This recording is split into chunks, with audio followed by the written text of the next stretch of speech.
Welcome to the mother relay. We're covering today's top boxing news. As well, you know, Shakur's been an unbelievable signing. We seen on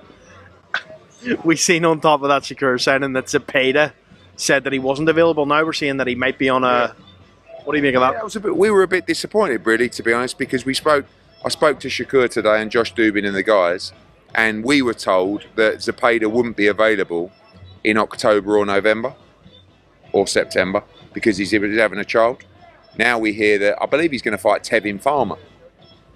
Zepeda and Farmer in a Riyadh season card in Saudi Arabia? Yeah, I don't know all the details, but I thought he was going to fight George Kambosos, but he's not fighting George Kambosos. So I hear it's Tevin Farmer, but you know, we were ready to go straight into that Zepeda fight, but maybe they're not, so we'll see. So when a promoter holds a fight to ransom for a signature, like Oscar De La Hoya did earlier this year, back in July, demanding that Shakur Stevenson sign to Golden Boy in order to have access to William Zepeda, I didn't forget. When a promoter does this, does it sound like they're trying to make a fight? Does it sound that way to you? Seem that way to you? Earlier this week, I heard rumors that William Zepeda might return before this year is out opposite the ring either George Cambodia or Fevin Tarmer. These were unfounded rumors, so I didn't waste any time on it, but I guess that Eddie Hearn must have heard the same rumors that I heard. Narrowing the field of options for George Cambodia, I heard something about George's next fight being at 140 pounds. It doesn't look like it's going to be George that William faces. Tevin is the better option. Former IBF super featherweight champion Tevin Farmer, now campaigning as a lightweight. He just gave Raymond Muratalla all he could handle. Gave a great account of himself. Him and William make for a decent fight. It's a good fight, but that doesn't take away from the fact that William and Golden Boy are giving Eddie and Shakur the runaround, because we all know that Turkey wanted to put together a much more ambitious undercard for Better Be versus Bivol than what we got. He wanted to put together a unification match between Jayo Pataya and Chris Billum-Smith, but Chris said he wouldn't be ready, wouldn't be available. He wanted to put together a fight between William Zepeda and Shakur Stevenson, but William said he wouldn't be ready and wouldn't be available. Not available for Shakur, but now he's available for Tevin Farmer. So think about it. How much better would the undercard for Better Be versus Bivol, how much better would it have been if these guys hadn't have balked, if Chris Billum-Smith wouldn't have balked, and if William Zepeda wouldn't have balked? That undercard is receiving a lot of criticism because it's being billed as a pay-per-view, tantamount to a separate event from the main event, Better Be versus Bivol, which is going to be shown at no additional charge on ESPN+. It's all supposed to be the same show, but to some people it isn't, because you're going to have to pay for one and not the other. That bizarre split. The card would have seemed more attractive if you were getting Opataya versus Billum-Smith and Stevenson versus Zepeda. Way it ended up looking, well, there's just not enough meat on that bone. William Zepeda ducked Shakur Stevenson. I don't care how much you like him or what you might have in common with that fighter. If you balk on one fight for an easier one, a more winnable fight, what is that if not a textbook duck? Even more peculiar that I don't think William is afraid of Shakur. I think Oscar is afraid of Shakur, and so he is protecting his fighter. He doesn't want to make that fight. Because when you hold a fight to ransom for a signature like Oscar did earlier this year, clearly you're averse to making that fight. And we know he doesn't like Matchroom. We know he doesn't like Eddie Hearn. He's not about to do him any favors. So if that's who Shakur is working with... What makes you think Oscar wants to make that fight? What about that spells Oscar is ready to take the training wheels off for William? What about that? Fevin Tarmer. So Tevin Farmer is a southpaw, like Shakur Stevenson is a southpaw. Okay. Tevin Farmer is big on defense. He is a defensive specialist, like Shakur Stevenson is a defensive specialist. The difference is Tevin is more of a mid-range fighter, whereas Shakur is more of an outside fighter. Okay. Because they may be willing to match William against Tevin, could that be interpreted as preparation for a Stevenson fight? It could, but that doesn't change that he ducked. Even if that's what they have in mind or what they're trying to do, that doesn't change that what Turkey wanted to do was put you in the ring with Shakur before this year is out, and you chose to go in a different direction. And until you go in the direction of Shakur Stevenson, that remains a duck. These fighters don't pay no bills around here. You understand me? I'm not a member of anybody's team. I'm just calling a spade a spade. I'm just calling it what it is. For what it's worth, I prefer to watch Williams' fights over Shakur's. But if William decides to swerve Shakur, I'm not going to call it anything other than what it is. No. A duck. Until you nut the fuck up and fight Shakur, that's what it's going to stay. That's what it's going to be. I actually think William can give Shakur some problems based on the fighter's base style, his aggression, his volume. That's what I think. But what I think doesn't matter the same way what you think doesn't matter in the absence of a fight. They have to actually fight. What the hell are we all gathered around here for if it's not to watch them fight? Shakur is boring. So then tell William to go in there and knock his boring ass out. What's the problem? Lerone Richards is boring, but he got knocked out in his last fight. Boring fighters, defensive fighters can be gotten to the same as any other fighter, but you gotta nut the fuck up and do it. No excuses. William ducked, and that's how I see it. Men's welterweight news. Very frustrated Eddie Hearn has reaffirmed that Jaron Ennis versus Brian Norman is 100% dead. Firstly, one of the problems is Brian Norman's called Brian, which ain't great. And his manager, Adrian Clark, is called Adrian. So I'm in a negotiation with Brian and Adrian, which is quite unique. I feel like he's referencing something, but I don't know what. Congratulations, guys. You fucked it up. You're gonna get $200,000 to fight on a prospect's undercard. Well done. Magical. These $2 and $5 people that try to act like they're business guys. Brian Norman Sr., he's like Bill Haney from Wish. Because of what Boots was prepared to take for the unification, this would have been a 50-50 split. Yet Norman won't take 17.5% of what he made in his last fight. That's where the game is so messed up. I don't imagine that after 6 years of operating in the American market, Eddie Hearn approaches very many of these situations with a whole lot of optimism. By now, he has to know how uniquely stupid Americans are. Americans or American-based fighters that are handled by American-based managers and promotional outfits. When an Adam Kovnowski turns down a multi-million-dollar opportunity to box Anthony Joshua just to end up losing to Robert Helenius. He didn't go on to make the kind of money that he was being offered. He just went on to get beat up by a lot of people for a lot less than what he was offered. Same applies to Luis Ortiz. His career's over. He didn't go on to make the kind of money that he was being offered. Offered to fight Anthony Joshua, what Jermel Charlo was offered to unify titles with Demetrius Andrade. 7 or 8 million? How is he holding up? Where is his career now? Now, after years of watching these American fighters or American-based fighters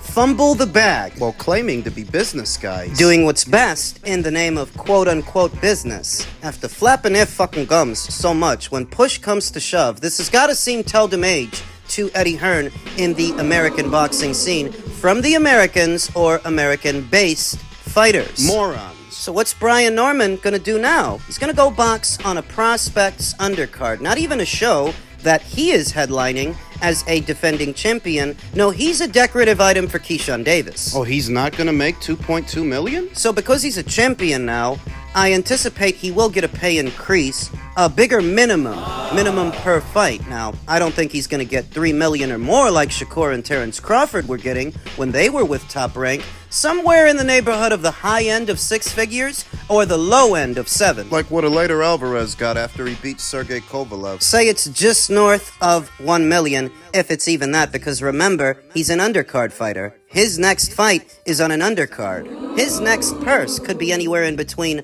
the high end of 6 figures or the low end of 7, but nothing astronomical like what they were asking for. And unifications? He won't get them. He won't get any. He won't get a Montestanionis and he won't get Mario Barrios because Top Rank is not going to break the bank for those fighters any more than Matchroom was about to break the bank for their fighter. Top Rank themselves don't break the bank for this fighter. His next fight is his maiden title defense as newly crowned WBO champion. If he beats Derek Cuevas, with any luck, they may revisit that Teofimo Lopez fight, the one that Teofimo ruined. That was supposed to go down before this year is out. That was supposed to go down late next month. I don't know specifically what Teofimo is going to do now for what remains of this year. It's conceivable that he doesn't do anything. He sits out the rest of the year. Maybe they revisit that fight next year. The problem. Well, you wanted to be Ms. New Booty with Jaron Ennis. Are you gonna be Ms. New Booty with Teofimo too? Because he's got a bigger name than you, a bigger profile than you. Nobody knows you. Nobody. You didn't want to be the B-side to Jaron Boots Ennis. Are you gonna want to be the B-side to Teofimo? Because he's got a big ego too. He has an inflated sense of self and inflated purse demands too, just like you. It'll be interesting to see if they revisit that fight and if they can make it. If they do, you better win. You better win. You wouldn't fight Jaron Ennis for anything less than $2.2 million. My question is, are you gonna get $2.2 million for Teofimo? Is Top Rank gonna pay you that? I don't know. If they don't, it just makes it that much more obvious that what you just did was duck Jaron Ennis. A few idiots aside who have an axe to grind with either Jaron Ennis or Eddie Hearn celebrating. They're actually celebrating this fight's collapse. You don't want to see unifications at welterweight. This was our best chance as boxing fans to get one, at least one, because Brian Norman ain't gonna get Mario Barrios in the ring. He's not gonna get a Montestanionis in the ring. And they're not gonna try to get him in the ring. They ain't gonna offer him shit. We'll be lucky if the PBC gets those two guys on their side to fight each other. But if they do, they ain't fighting him. They ain't offering him no $2.2 million. And so the welterweight division may end up sinking further into obscurity, not dissimilar from what we've seen at middleweight the last 2 to 3 years. Middleweight is a wasteland. The welterweight division may start to seem that way as well, as these champions willfully stay away from each other because they all have inflated purse demands that no one will meet, since the market doesn't reflect what they want. Even more bizarre that there are some within the market advocating for this. Where did it all go wrong in the American boxing scene? When what it really is that in previous eras of boxing, you didn't have B-tier and C-tier fighters that don't sell tickets like these guys, demanding the moon and the stars because they knew not to. They knew. Nobody's gonna give you that. They knew then. Their best bet to get at the kind of money they wanted to make was to parlay a victory into a bigger payday. Parlay a win. Those fighters believed in themselves a lot more than today's fighters do. Today's fighters don't think they can win, so they don't want to play. So many creative explanations we see within the market for what is obvious ducking. Another American disappointment. So after another failed attempt to get Jaron Ennis a unification match, the word now is he could vacate his IBF welterweight title and move up for his next fight. As Eddie Hearn has said, he's reached out to Sergey Bohachuk and is also considering Israel Madrimov. The other option is, of course, IBF mandatory rematch with Karen Chukadzian. Could always do that again. Hypothetically speaking, if Jaron Ennis were to move up, he would take a lot of money and a lot of attention with him, as he has more of a buzz than any of the other 3 champions at the weight right now. Remember, he just sold 14,000 tickets in his native city of Philadelphia, and while that is a hometown fight, that's still 14,000 more tickets than those guys have ever sold. Stanionis, Barrios, Norman. Any desire to unify this division would go with him. With Boots. Of course, the PBC could always stage a unification match between 2 of their own fighters, 2 of their own champions, but Barrios versus Stanionis is not a hot ticket. You can't bill that as a main event. At its very best, that's an undercard fight. At its very best, that's a decorative item that likely wouldn't pay either of those fighters what Matchroom was willing to pay them to fight Boots. So it just is what it is. If he were to move up, I still don't know if he's going to. Why not? Because it doesn't really remedy the problem. I've said this before and I'll say it here again. If you weren't having luck getting PBC fighters in the ring at 147, you're not going to have any more luck getting them in the ring at 154. At 154, Sebastian Fundora has 2 of the major titles, and very soon, Tim Tszyu could have the other. Leaving only Terence Crawford. And you tell yourself, well, they could always try to make a fight between Boots and Terence Crawford, but Terence is focused on other things. He's focused on Canelo. That ship has sailed. The ship for a Terence Crawford versus Jaron Ennis fight? Yeah, that ship has sailed. Terence, in his own mind, has bigger fish to fry. You wouldn't even have a belt. Jaron Ennis wouldn't even have a belt at 154. He wouldn't be a champion if he decided to move up. He would just be a contender among many contenders. Sergey Bohachuk. Eddie Hearn has stated that they've reached out to Sergey Bohachuk for a potential Jaron Ennis fight. That's a good fight. That's intriguing. More intriguing than any of the fights at 147. The caveat. Sergey Bohachuk doesn't have a belt. Sergey Bohachuk is not a champion. That's a decent looking fight. That could be a very entertaining fight, but it doesn't actually remedy the problem. The belt situation. That is just one of a few suggestions, a few alternatives to a title fight or a unification match that at 154 you have a fighter like Sergey Bohachuk, a former champion in an Israel Madrimov, and Jaron Ennis could always keep busy with those guys. He could, but what's in it for him? We can see what's in it for us. We'd get a decent looking fight if he fought either of them, but what they're going to be thinking to themselves is what's in it for us. We're gonna give up the belt we just got at 147 to move up to fight for no belt at 154? For what? This is why I'm not sure he's actually going to do this, because when you think about it, it's not exactly a solution. It's not exactly an upgrade. But fighting Karen Chukadzian again is? He's stuck between a rock and a hard place because he has the misfortune of campaigning in a division full of cowards. That's what they are. I don't look at anybody through rose-tinted lenses. You guys take on a lot of other fights with a lot of other fighters for a lot less than what you're asking for to fight Boots. And it's because you figure you can win those fights. You don't figure you can win this one. So what you want is a retirement plan, a retirement fund, retirement money. Basically. The virtue of moving up to junior middleweight, if there even is one, because it's not a solution to the problem. It really isn't. But if there is a virtue in moving up there and fighting, say, Sergey Bohachuk, it's because maybe he can do a better job against that fighter than Virgil Ortiz did against that fighter. A lot of people saw that fight and they feel like Sergey should have won. He dropped the guy 2 times. He landed a lot of punches. A lot of those rounds were close. Thus, a lot of people feel like Sergey should have won. So maybe if Jaron Ennis fights Sergey Bohachuk and puts on a better performance against that fighter than Virgil did, I guess that could be worth something? What's it worth? Similar logic applies to an Israel Madrimov fight. Israel just made Terence Crawford